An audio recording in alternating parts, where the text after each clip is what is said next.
పోలవరం జిల్లా చింతూరు ఏజెన్సీలో ఎడతెరపి లేకుండా వానలు పడుతున్నాయి. భారీ వర్షాలతో వాగులు వంకలు ఉప్పొంగి ప్రవహిస్తున్నాయి. మేతుగూడెం పరిసర ప్రాంతాల్లోని ప్రముఖ పర్యాటక కేంద్రాలను అధికారులు తాత్కాలికంగా మూసివేశారు. కొల్లూరు జలపాతం దగ్గర నీటి ప్రవాహం ప్రమాదకర స్థాయిలో మారడంతో పర్యాటకులకు నో ఎంట్రీ విధించారు.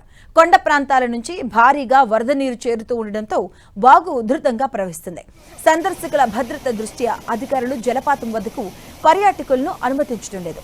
పర్యాటక ప్రాంతానికి వెళ్లే మార్గాల్లో నో ఎంట్రీ బోర్డును ఏర్పాటు చేశారు. పరిస్థితులు సాధారణ స్థితికి వచ్చే వరకు పర్యాటకులు జలపాతం వద్దకు రావద్దని అధికారులు సూచిస్తున్నారు. మోతుగూడెం, కొల్లూరు ప్రాంతాల ప్రకృతి అందాలను చూసేందుకు దూర ప్రాంతాల నుంచి వచ్చిన పర్యాటకులు నిరాశతో వెనుదిరుగుతున్నారు.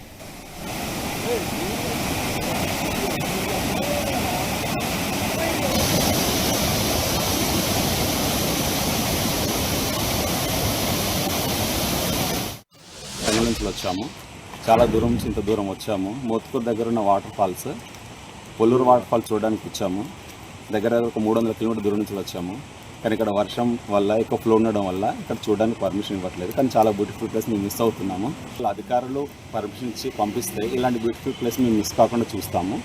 సో ఎందుకంటే వాళ్ళు పర్మిషన్ ఇస్తే ఇక్కడ వెళ్ళి ఏమైనా ప్రమాదాలు జరిగే అవకాశం ఉంటుందని వాళ్ళు ఆపుతున్నారు.